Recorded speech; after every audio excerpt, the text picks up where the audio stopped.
Shalom, saudara-saudariku terkasih dalam Tuhan kita Yesus Kristus. Selamat datang kembali di Pelita Padre Pio.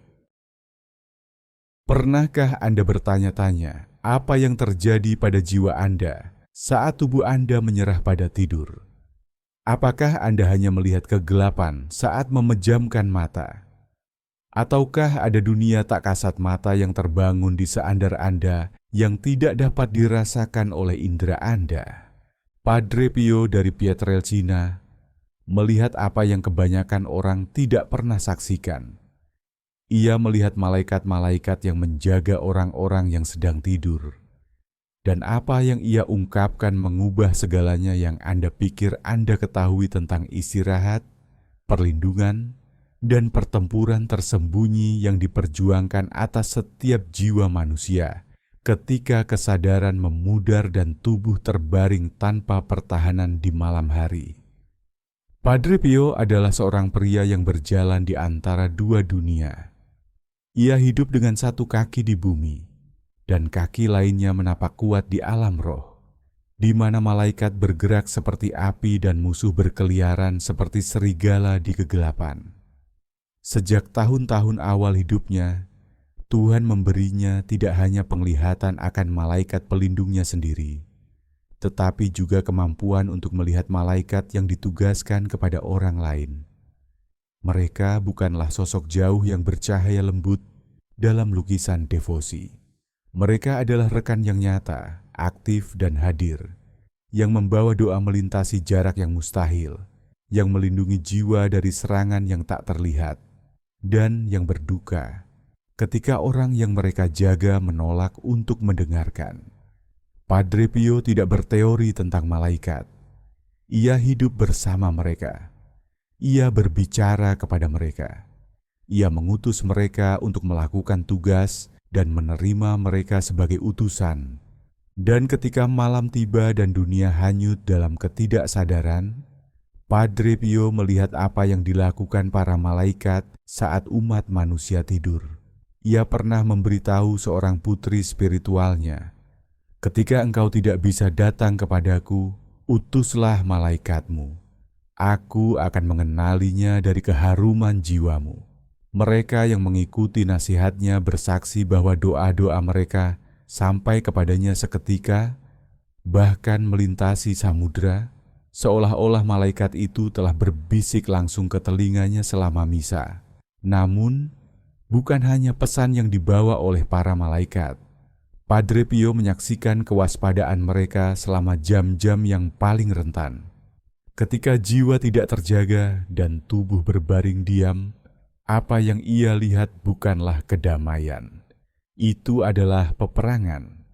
Suatu malam, Padre Pio diberi penglihatan yang mengguncangnya lebih dalam daripada pertemuan apapun dengan musuh.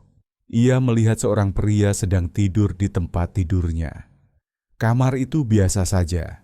Napas pria itu lambat dan teratur. Tubuhnya beristirahat tanpa menyadari apapun. Namun Padre Pio melihat apa yang tidak bisa dilihat pria itu. Berdiri di samping pria itu adalah malaikat pelindungnya, bercahaya melampaui gambaran apapun, mengenakan cahaya yang begitu murni, sehingga mata Padre Pio hampir tidak tahan melihatnya. Wajah malaikat itu menengadah ke surga dalam doa yang tak henti-hentinya. Tangannya terulur di atas pria yang sedang tidur itu, tidak menyentuhnya, tetapi mengelilinginya dengan kehadiran yang membentuk sejenis perisai tak terlihat. Dan kemudian Padre Pio melihat yang lainnya. Sosok-sosok gelap mengelilingi ruangan itu seperti burung pemakan bangkai. Mereka bergerak perlahan, dengan sengaja, menguji tepi cahaya yang terpancar dari malaikat itu. Mereka berbisik, mereka mendesis. Mereka menunggu celah apapun, kelemahan sesaat apapun dalam jiwa pria itu yang akan memungkinkan mereka masuk. Mereka tidak perlu membangunkannya.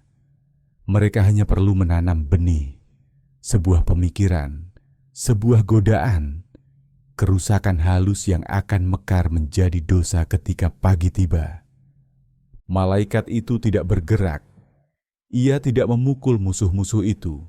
Ia hanya tetap tinggal, kehadirannya adalah dinding yang tak terpatahkan, doanya naik seperti kemenyan langsung ke tahta Tuhan. Padre Pio melihat saat musuh-musuh itu menguji lagi dan lagi. Tetapi kewaspadaan malaikat itu tidak pernah goyah. Pria itu tidur dengan nyenyak, sama sekali tidak menyadari perang tak terlihat yang sedang dilancarkan atas jiwanya. Namun kemudian penglihatan itu bergeser. Padre Pio melihat ruangan lain, seorang wanita yang juga sedang tidur, yang ini juga memiliki malaikat pelindung yang berjaga. Namun malaikat ini berbeda. Cahayanya redup, berkedip-kedip seperti lilin yang hampir padam. Wajahnya tidak menengadah ke surga, melainkan menatap jiwa yang sedang tidur itu dalam kesedihan. Tangannya terulur, tetapi gemetar. Dan sosok-sosok gelap itu tidak berputar-putar kali ini. Mereka masuk dengan bebas. Mereka berdiri di atas wanita yang tidur itu, membungkuk mendekat, berbisik ke telinganya. Malaikat itu tidak mencegah mereka. Ia tidak bisa. Wanita itu telah menghabiskan waktu bangunnya dengan mengabaikan setiap dorongan, menolak setiap peringatan, memilih dosa daripada rahmat berkali-kali, sehingga kekuatan malaikat untuk melindunginya telah berkurang hingga hampir tidak ada. Malaikat itu tetap tinggal karena ia tidak akan pernah meninggalkan tugasnya. Namun kesedihannya tak tertahankan untuk disaksikan. Padre Pio kemudian berkata, malaikat itu tinggal sampai akhir. Bahkan ketika jiwa menolaknya, ia tetap tinggal dan ia menangis. Inilah kebenaran yang dilihat Padre Pio. Tidur bukan sekadar istirahat. Itu adalah medan tempur. Tubuh terbaring diam, tetapi jiwa tanpa pelindung. Pikiran sadar yang dapat menolak godaan selama jam-jam bangun sedang diam. Kehendak sedang tertidur. Jiwa berdiri telanjang di depan kekuatan yang tidak dapat dilihatnya, dan malaikat pelindung yang ditugaskan oleh Tuhan sejak saat kelahiran berdiri di antara jiwa dan kegelapan, bersyafaat tanpa henti, membawa doa ke atas, menangkis serangan, menjaga garis pertahanan sepanjang setiap jam di malam hari. Apa yang dilihat Padre Pio bukanlah mistisisme yang terpisah dari teologi. Itu adalah teologi yang dibuat nyata secara kasat mata. Gereja Katolik mengajarkan bahwa setiap manusia diberikan malaikat pelindung sejak saat keberadaannya.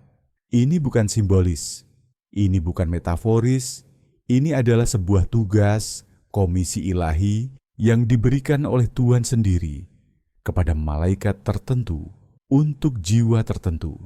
Katekismus menyatakan bahwa Tuhan telah memberikan kepada Anda masing-masing seorang malaikat pelindung pribadi, terutama untuk pengudusan Anda sendiri. Namun mengapa perlindungan ini paling penting selama tidur? Karena jiwa selama masih berinkarnasi terikat pada tubuh yang membutuhkan istirahat. Ketika tubuh tidur, kemampuan sadar yang mengatur pilihan, pertimbangan, dan perlawanan ditangguhkan. Akal budi meredup, kehendak beristirahat, imajinasi mengembara. Dalam keadaan ini, jiwa seperti kota dengan pintu gerbang yang terbuka. Roh-roh jahat mengetahui hal ini.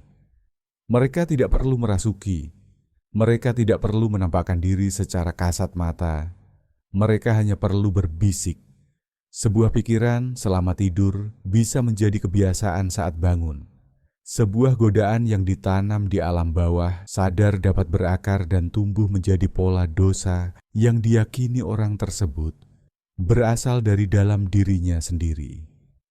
Misi malaikat pelindung selama jam-jam ini ada 3 bagian. Pertama, ia bersyafaat. Ia berdoa terus-menerus kepada Tuhan atas nama jiwa, membawa setiap kebutuhan, setiap jeritan tersembunyi, setiap kerinduan yang tak terucapkan langsung ke tahta rahmat. Saint Thomas Aquinas mengajarkan bahwa malaikat ikut serta dalam semua perbuatan baik Anda.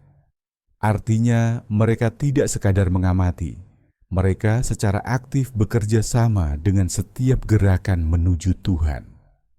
Kedua, ia melindungi. Malaikat membentuk penghalang antara jiwa dan kekuatan musuh yang mencari jalan masuk. Ia tidak melawan mereka dengan cara yang dibayangkan manusia. Tidak ada pedang yang beradu di kamar tidur. Ia bertempur dengan kehadirannya, dengan otoritas yang diberikan kepadanya oleh Tuhan, dengan doanya yang tak henti-henti. Kedekatannya dengan jiwa menciptakan zona ruang suci yang tidak dapat ditembus dengan mudah oleh kejahatan.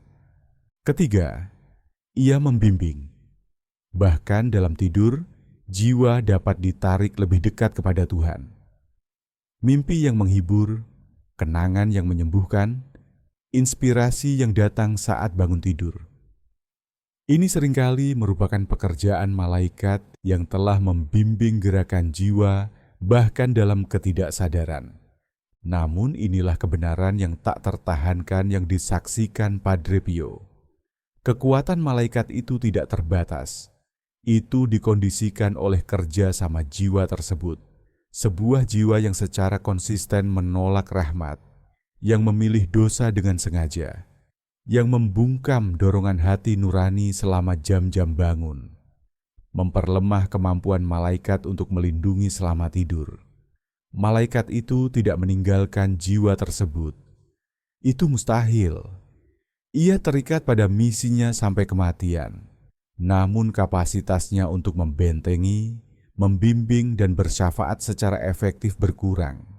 Seolah-olah malaikat itu terpaksa berdiri di kejauhan, memperhatikan jiwa yang ia cintai berjalan semakin dekat ke tepi jurang, tidak mampu campur tangan karena jiwa tersebut telah memilih untuk tidak mendengarkan. Padre Pio menggambarkan ini sebagai kesedihan terbesar malaikat, bukan penderitaannya sendiri, melainkan penderitaan jiwa yang tidak bisa ia selamatkan dari dirinya sendiri. Padre Pio sering berhenti sejenak saat berdoa. Matanya terpaku pada sesuatu yang tidak terlihat oleh orang-orang di sekitarnya. Ketika ditanya apa yang ia lihat, terkadang ia menjawab, "Aku sedang melihat para malaikat membawa jiwa-jiwa dari api penyucian ke surga." Atau, "Aku melihat para malaikat berjuang demi sebuah jiwa yang berada di ambang jurang." Namun penglihatan yang paling mengganggunya adalah ketika ia melihat jiwa-jiwa yang sedang tidur, dikelilingi oleh kegelapan, dan malaikat yang berdiri tak berdaya karena jiwa itu telah menutup setiap pintu bagi rahmat di siang hari. Ia pernah memberitahu seorang putra spiritualnya, "Apakah engkau mengerti sekarang mengapa aku memohon padamu untuk berdoa sebelum tidur? Ini bukan tahayul, ini adalah bertahan hidup. Saat engkau berdoa sebelum tidur, engkau mempersenjatai malaikatmu. Engkau memberinya otoritas untuk bertindak atas namamu sepanjang malam. Inilah sebabnya gereja selalu mengajarkan praktik doa malam, doa tradisional kepada malaikat pelindung. Malaikat Allah, pelindungku yang setia, yang kepadaku dipercayakan oleh kasih Allah. Terangilah, lindungilah, bimbinglah, dan hantarlah aku malam ini. Aku mempercayakan jiwa dan tubuhku ke dalam penjagaanmu. Amin." Ini bukanlah sekadar sajak anak-anak. Itu adalah tindakan penyerahan diri secara spiritual. Ini adalah jiwa yang mengakui kerentanannya dan memanggil sosok yang ditugaskan untuk melindunginya.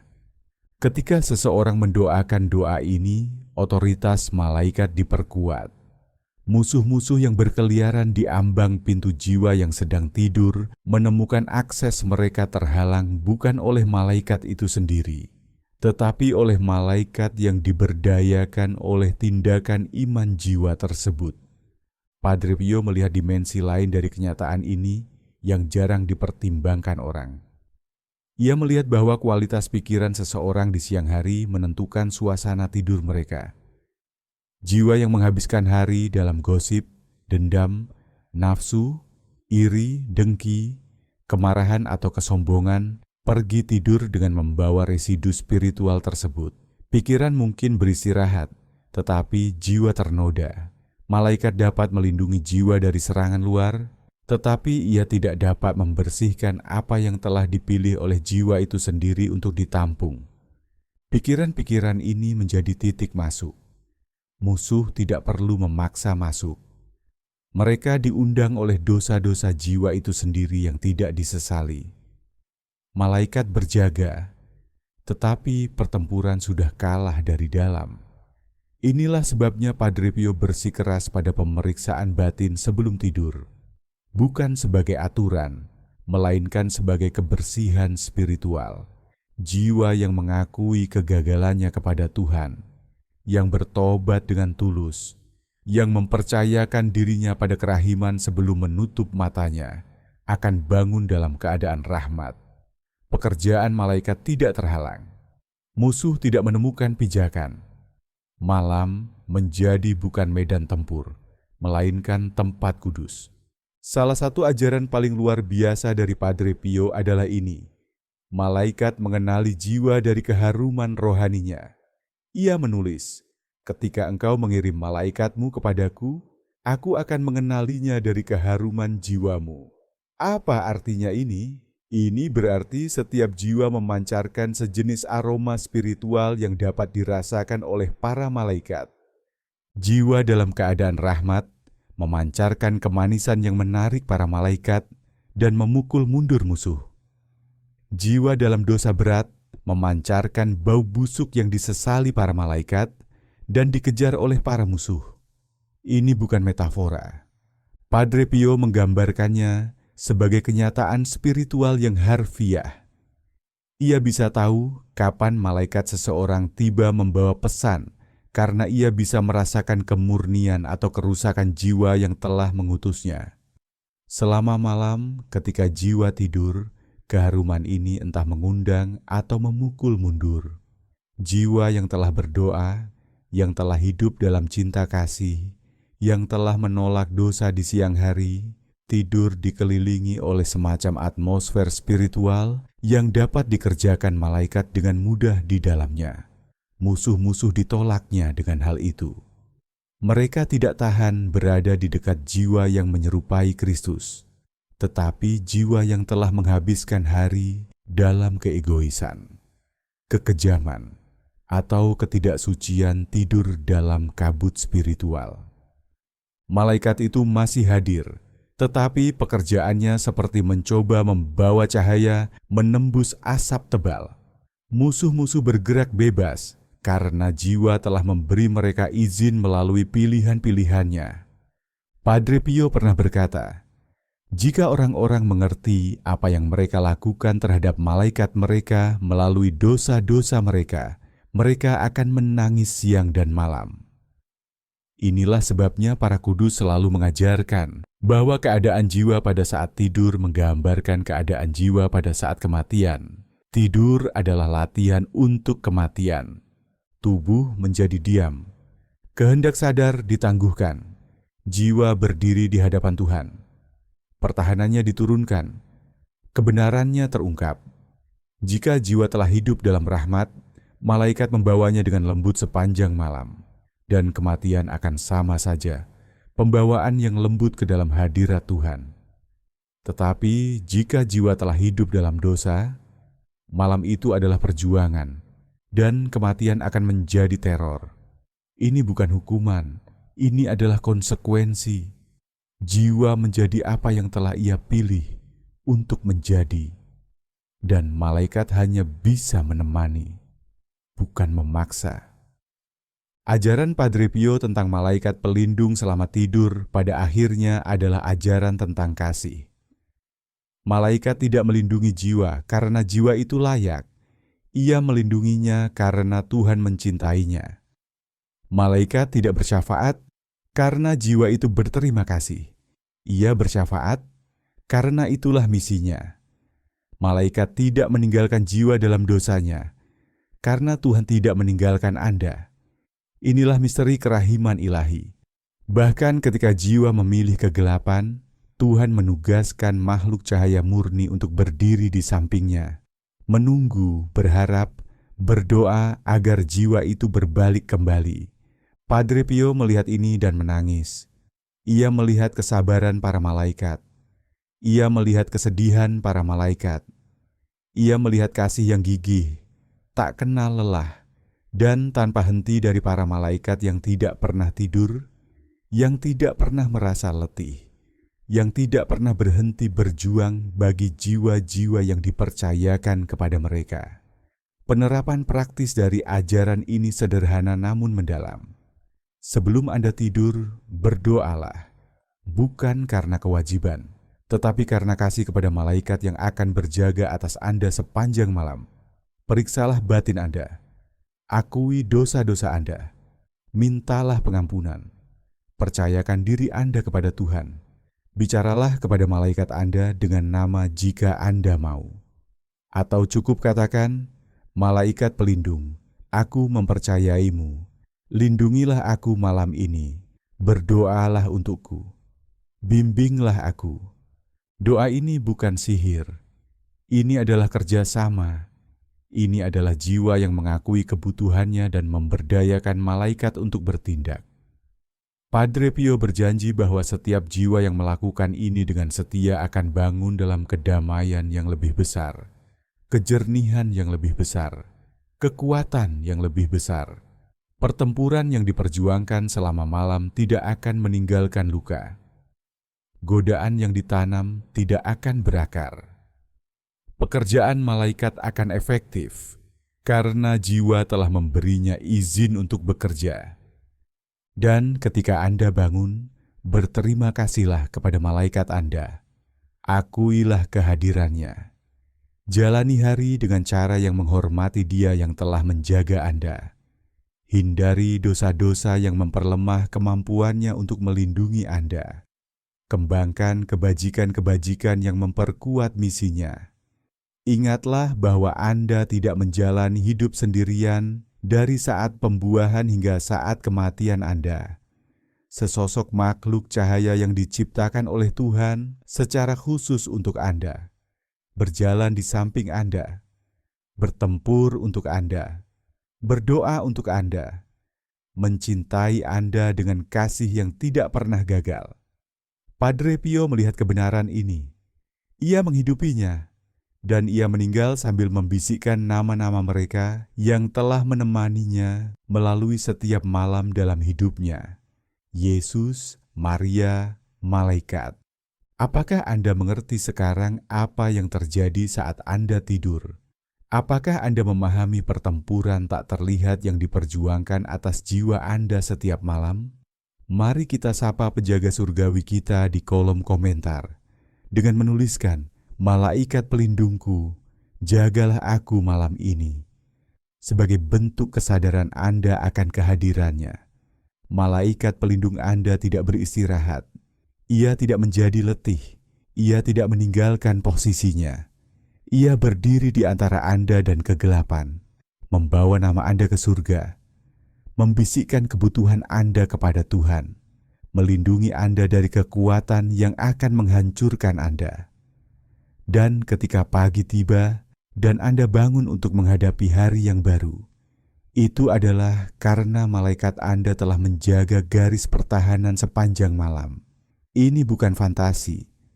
Inilah kenyataan yang dilihat Padre Pio, dan itulah kenyataan yang mengelilingi Anda.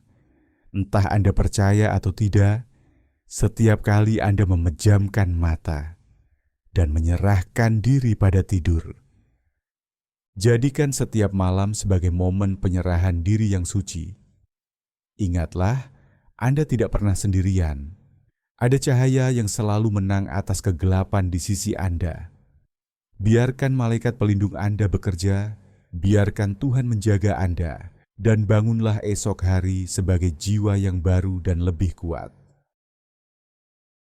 Kalau kamu merasa renungan ini bermanfaat, tolong like, subscribe, dan share. Mari sebarkan kebijaksanaan rohani Padre Pio kemana-mana. Terima kasih sudah ikut dalam perjalanan iman ini. Semoga doamu kuat, imanmu teguh, dan rosariomu selalu dekat di hatimu. Yesus engkau andalanku. Amin.